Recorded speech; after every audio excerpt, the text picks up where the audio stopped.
बिस्मिल्लाहिर्रहमानिर्रहीम। नाजरीन, मैं हूं आपका खादिम जी इब्राहिम और आप इस वक्त देख रहे हैं मेरा यूट्यूब चैनल KG मार्केटिंग। नाजरीन, हमारी एक बहुत बड़ी इस वक्त खुशकिस्मती है कि हमारे साथ कुदरतुल्लाह खट्टर साहब मौजूद हैं, जो कि एक बहुत नौजवान और मुतहर्रिक अदीब हैं। पेशावर के हवाले से अदब लिखने वालों से हैं, तो आइए आपकी उनसे मुलाकात करवाते हैं। अस्सलाम वालेकुम सर। वालेकुम अस्सलाम। क्या हाल है सर? आपकी खैर खैरियत है? आप ठीक ठाक हैं?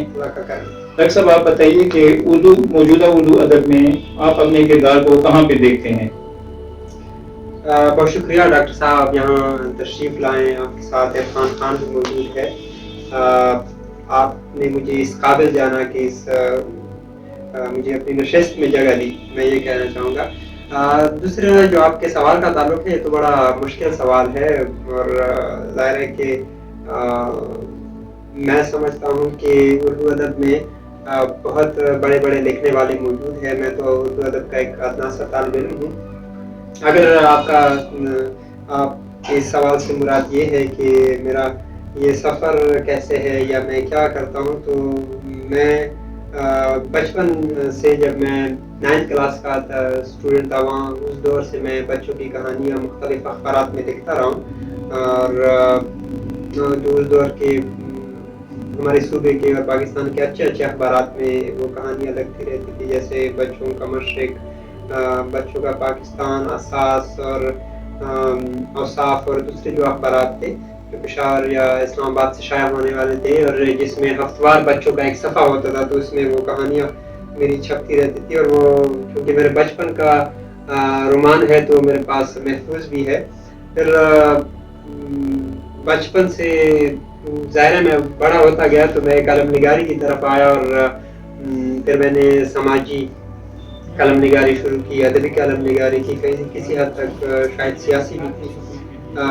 फिर पेशावर यूनिवर्सिटी से मैं उर्दू करने के बाद मैं तनकीदी मज़मून निगारी की तरफ आया, और इसके साथ साथ जो मैं चूँकि फ्रीलांसर कॉलमिस्ट के तौर पर काम करता हूँ और करता रहा हूँ, तो लिहाजा मुख्तलिफ अखबारात में वो कालमों की सूरत में छपते हैं। बल्कि अब तो सोशल मीडिया पे और इसके अलावा हम सब वेबसाइट है, उस पर भी वो कहानियाँ, मेरे जो मज़ामीन है वो शाया होते रहते हैं। इसके अलावा मैंने खाका निगारी की, वो असातिज़ा, वो प्रोफेसर साहिबान या वो मेरे इर्द गिर्द जो जिन लोगों से मैं मुतासिर हुआ है, जिन्होंने मुझे मुतासिर किया, उनके खाके देखे। इसके अलावा हम देहाती लोग हैं, गाँव की फ़ज़ा में बहुत से ऐसे कैरेक्टर्स होते हैं बड़े दिलचस्प किस्म के, तो उन लोगों की कई लोगों के मैंने खाके लिखे हैं। तो वो कोई 25-30 के करीब वो खाके मेरे पास मौजूद है, जिनका मेरा इरादा भी है कि मैं इसको किताबी सूरत दूँ।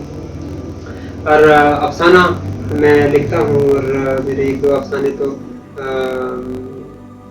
हल्का बज़ौक़ की मेज़ पर पेश हो चुके हैं, और मज़ीद पे काम जारी है। इंशाल्लाह वो भी तनकीद के लिए पेश करूँगा, तो उसके बाद उसको किताबी सूरत देने का इरादा है। और तहकीक में मेरा MA का मकाला है, सुल्तान सुकून अहवाल व आसार MPhil का मकाला है मेरा, सादुल्लाह खान अहवाल व आसार। और अभी PhD में किसी सदी के उर्दू अफसाने में नफ्सियाती जहतों का तहकीकी और तनकीदी मताला है। तो जहाँ तक ये काम है, तो ये तो मैंने किया है और कर रहा हूँ, लेकिन मैं नहीं समझता कि मेरा कोई किरदार है। बस मैं अदब का एक तालिब इल्म हूँ, अपनी तरफ से एक कोशिश करता हूँ, मेरा शौक़ है, तो बस थोड़ी बहुत दुनियादारी में इस हवाले से करता रहता हूँ। आप कसरे नफसी से काम ले रहे हैं, जो आप ये कह रहे हैं कि उर्दू अदब में आपका कोई किरदार नहीं है। आपने किताबें भी लिखी हैं, आपने अफसाने भी लिखे हैं, आपने बच्चों के लिए भी काम किया है, बड़ों के लिए भी काम किया है। तो इतना ज़्यादा उर्दू अदब में आप काम करके फिर भी आप अपने आप को कह रहे हैं कि मैंने उर्दू अदब के लिए कुछ नहीं किया, तो ये मेरा ख्याल, मैं समझता हूँ आप कसरे नफसी से काम ले रहे हैं, और यही बड़े आदमियों की निशानी होती है। ऐसा नहीं है डॉक्टर साहब, ये आपका बड़ापन है। बहरहाल मैं इस हवाले से कोई दावा तो नहीं कर सकता। हाँ, ये है कि मैं चाहता हूँ कि इसी से ये जो अदबी सरगर्मियाँ हैं, मैं इसी में रहूँ, अदबी दोस्तों के साथ मेरा उठना बैठना हो, और लफ्ज़ के साथ जो है मेरी पहचान बने। तो ये बस मेरी कोशिश है, देखते हैं कि क्या होता है। ये ज़रूरी भी है, क्योंकि हम जिस पेशे से वाबस्ता है, हमारे साथ ऐसे स्टूडेंट्स होते हैं जिनको हम सपोर्ट करते हैं, हौसला अफजाई करते हैं, لکھنے کی تحریک ان میں پیدا کرتے ہیں. تو اگر ہم تھوڑا بہت خود بھی کام کرتے ہیں تو اس طرح آسانی سے ان بچوں کو زبان و ادب سے ان کا شوق ہوتا ہے اور اس حوالے سے ان کی تحریک بھی جلدی ہو جاتی ہے. اچھا سر، بچوں کے لیے لکھنا جو ہے وہ بہت زیادہ مشکل ہے. جب آپ بچے تھے، کہا تو یہ جاتا ہے کہ انسان بچپن سے 55 تک بچہ ہی رہتا ہے، لیکن جب آپ بچے تھے تو ایک مشکل کام کرتے تھے، بچوں کے لیے لکھتے تھے. تو پھر بڑے ہو کر آپ نے بچوں کے لیے لکھنا کیوں بند کر دیا؟ بس یہ آپ کے سوال ہی میں اس کا جواب موجود ہے. ایک تو یہ کہ جس وقت ہم لکھتے تھے، چند دوست تھے تو وہ بھی ہم بچے ہی تھے، آپس میں اس طرح بیٹھ کے مختلف ٹاپک ڈسکس کر کے لکھ لیتے تھے، پڑھ بھی لیتے تھے، ادھر ادھر سے متاثر بھی ہوتے تھے. تو ایک تو یہ کہ وقت کے ساتھ ساتھ وہ حلقہ جو دوستوں کا حلقہ تھا وہ بھی مختلف ایکٹیویٹیز میں مصروف ہوتے گئے اور شاید مجھے لگا کہ اب مجھے دوسرے موضوعات پر لکھنا چاہیے. لیکن آپ کی بات یہ بالکل صحیح ہے کہ جب آپ بڑے ہو کر بچوں کے لیے لکھے تو یہ مشکل تھا، لیکن جس وقت میں لکھتا تھا اس وقت میں خود بھی بچہ تھا. تو اب مجھے نہیں سمجھتا کہ وہ چھپ کر، کیونکہ میرا ارادہ ہے کہ میں اس کو یہ ریسرچ کے بعد میں اس کو کتابی صورت دوں. اب نہیں سمجھتا کہ وہ اس قابل ہوں گی یا نہیں ہوں گی، لیکن بہرحال اس زمانے میں ہمیں بڑا اچھا لگتا تھا. اب تو اس زمانے میں اخبار میں صرف نام آ جاتا تو اتنی خوشی ہوتی تھی، آج پورا مضمون آ جاتا ہے، اتنی خوشی سے نصیب نہیں ہوتی. شاید وہ ایک رومانس تھا جو بس میں کر رہا تھا. لیکن اب مجھے لگتا ہے کہ اس دور میں خاص کر جب بچوں کو بہت نظر انداز کیا جا رہا ہے کہ بچوں کے لیے لکھنا بہت ضروری ہے. اور شاید اس کے بعد اگر یہ کتاب جو ہے اس کی پذیرائی ملتی ہے یا یہ مارکیٹ میں آپ جیسے دوستوں کے ذہنوں میں اور دلوں میں جگہ بنا دیتی ہے تو شاید میں اس میں مزید بھی کام کروں. بچوں کے لیے جو کچھ آپ نے لکھا اس میں آپ کو کوئی پذیرائی ملی تھی؟ یہ اس طرح تھا کہ اس زمانے میں جو اخبارات تھے یا جس میں صفحے بڑے اچھے ہوتے تھے، بچوں کا مشرق، بچوں کا پاکستان اخبار میں، اسلام آباد میں، تو اس طرح تو ہاں ایک یہ روزنامہ پاکستان میں جو بچوں کا پاکستان صفحہ چھپتا ہے، اس کے تحت یہ مقابلہ انہوں نے کرایا تھا. ایک عنوان دیا تھا اگر میرے ذہن میں ہو، نیکی کا جذبہ کچھ اس قسم کا عنوان تھا. تو میں نے بھی اس میں ایک اپنی کہانی لکھ بھیجی. تو اس کا ایک مہینے بعد پتہ نہیں اس 160-170 کہانیاں بھیجی گئی تھی اس کو. جب اس کا رزلٹ آیا تو میرے لیے بھی بڑا حیران کن اور خوشگوار حیرت تھی اور بہت خوشی تھی کہ وہ میری جو کہانی ہے وہ پہلی پرائز اس کو ملی تھی. اور انہوں نے مجھے کچھ اس وقت انسائکلوپیڈیا کے رسالے اور وغیرہ انہوں نے بھیجے تھے. تو اس سے کافی میری حوصلہ افزائی ہو گئی تھی اور مجھے لگا تھا کہ یہ تو مجھے لکھنا چاہیے اور میں لکھ سکتا ہوں. تو گویا ہم کہہ سکتے ہیں کہ آپ کو بچپن سے ہی جیتنے کی عادت تھی؟ نہیں، یہ تو نہیں کہہ سکتا، لیکن بہرحال یہ ہے کہ میں نے اس پہ اپنی کوشش کی تھی. لیکن مجھے حقیقتاً یہ نہیں تھا کہ میری کہانی کو پہلی پوزیشن بھی مل جائے گی، کیونکہ پھر انہوں نے وہ جو آخری، ویسے تو وہ نام دیتے تھے نا، آخری جو کہانیاں تھیں 6-7، میرے پاس وہ اخبارات اب بھی موجود ہیں. وہ اس لیے کہ جو میں کہتا کہ یہ میرا رومان سمجھے کہ وہ اس دور کا جو کام ہے وہ میرے پاس سارا محفوظ ہے. اور اس وجہ سے میں کہہ رہا ہوں کہ اس سے میں ترتیب کر کے میں اس کو کتابی صورت دوں گا.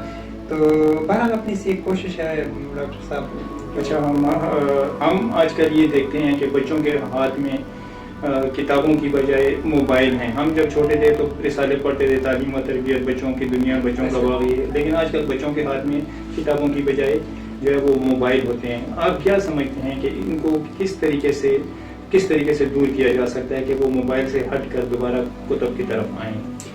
ایک تو یہ ہے ڈاکٹر صاحب کہ دیکھیے، میں تو ذاتی طور پر سمجھتا ہوں کہ وقت کے ساتھ ساتھ جو ادیب ہے وہ اس کو بھی اپ ڈیٹ ہونا چاہیے وقت کے تقاضوں کے مطابق. یہ میں نہیں کہتا کہ اس جو عام رویے چل رہے اس میں بہنا چاہیے، لیکن وقت کے تقاضوں کے مطابق ان کو اپ ڈیٹ ہونا چاہیے. اب ہمیں یہ دیکھنا ہے کہ بچے کس میڈیم کو پسند کرتے ہیں.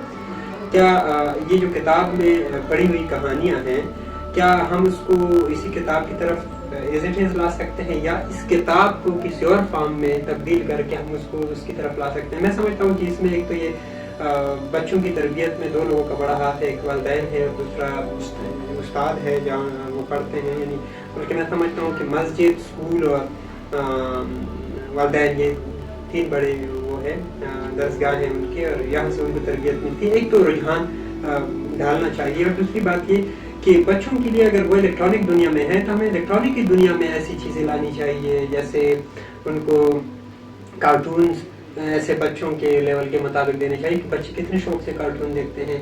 इन कहानियों को हम विजुअलाइज कर सकते हैं मुख्तलिफ तरीक़ों से। तो मेरे ख्याल में अगर हम ऐसा कर सकते हैं तो बच्चों की बुनियादी तौर पर तो हमें बच्चों की तरबियत ही करनी है। तो इसको इन्हीं किताबों को हम PDF और दूसरे उसमें कन्वर्ट करके उनको उनके मोबाइल में दे सकते हैं। जब उनके पास ऑप्शन होगा तो किसी न किसी की तो उस पर नज़र पड़ेगी। तो मेरे ख्याल में ये बड़ा अच्छा है। वो मुझे बच्चों से खौफ आने लगा है, ये बचपन ही में बूढ़े हो गए हैं। तो बच्चे तो आजकल बड़े तेज हैं इंफॉर्मेशन में, हर चीज़ में। अगर ये चीज़ें जो उनके लेवल की चीज़ें हैं और अच्छी चीज़ें हैं मोबाइल में मौजूद होंगी, वीडियो फॉर्म में मौजूद होंगी, ऑडियो में होंगी, या जो है PDF की सूरत में, किताबी सूरत में मौजूद होगी, तो मुझे लगता है कि बच्चे जो है इससे हाँ, लेकिन वो कहानियाँ उनके इस दौर के मुताबिक हो, यानी जो आज का बच्चा है उसके मुताबिक वो कहानियाँ मौजूद हो। हालांकि कहानीपन तो इंसान की सरश्त में शामिल है, वो आज भी हैरी पॉटर और ये चीज़ें देखी जाती है, दास्तानवी चीज़ें हम पसंद करते हैं। लेकिन मेरे ख्याल में अगर हमें बच्चों को लेके जाना है आगे इन्हीं कहानियों में, तो थोड़े से उनके आज के तकाज़ों को मद्देनज़र रखता हूँ। बड़ी अच्छी तजवीज़ दी है कुदरतुल्लाह साहब आपने कि वही कहानियाँ अगर हम उसको मोबाइल में लिए हैं, ई-लिंक के ज़रिए लिए हैं, तो वो बच्चे वही कहानियाँ पढ़ सकते हैं जो पहले किताबों में पढ़ते थे। अच्छा सर, ये बताइएगा कि आप इस वक्त आपकी जो पूरी तवज्जो है वो अफसाना निगारी की तरफ भी है, और पुराने दौर के अफसानों को 21वीं सदी के अफसानों के साथ आप किस तरह कंपेयर करते हैं, और इस दौर में अफसानों की क्या अहमियत है? बड़ा अच्छा और बड़ा मुश्किल सवाल आपने पूछा है। देखिए, अफसाने की पूरी उम्र जो है वो आप यूँ समझेंगे आज तक ये 122 साल ही बनती है। फिर 20वीं सदी का अफसाना उसको यानी 2000 तक हम समझते हैं, उसके बाद ये 2 अशरों का या इससे थोड़ा 1-2 साल आगे जो है 21वीं सदी का अफसाना है। तो एक तो ये कि जहाँ तक अफसाने के फ़न का ताल्लुक है तो वो तो सही है, लेकिन मौज़ूआत और फ़न में भी कहीं कहीं बहुत सी तब्दीलियाँ हमें 21वीं सदी के उर्दू अफसाने में मिलते हैं। अगर हम 21वीं सदी के अफसाने से 20वीं सदी के अफसाने की तवक्को रखें तो वो तो ऐसा नहीं है। वक्त के साथ साथ हर चीज़ बदलती रहती है। देखिए, उर्दू अफसाना भी मुख्तलिफ मराहिल से गुजरा है, हर दौर के इंसान के अपने मसाइल हैं, तो वो चूँकि अदीब अपने माशरे की अक्कासी भी करता है, उस पर उससे बराह रास्त मुतासिर भी होता है। तो 21वीं सदी का अफसाना जो है ये बिलाशुबा 20वीं सदी के अफसाने से काफ़ी हद तक, बल्कि बहुत हद तक मुख्तलिफ है। यानी अगर हम वही रिवायती अंदाज और कहानीपन 21वीं सदी के अफसाने से में तलाश करेंगे, यानी जो 20वीं सदी का कहानीपन है वो हम 21वीं सदी में तलाश करें तो शायद हमें इससे मायूसी हो। लेकिन 21वीं सदी का अफसाना जो है उसके मौज़ूआत में बहुत ज़्यादा तनव्वुर है।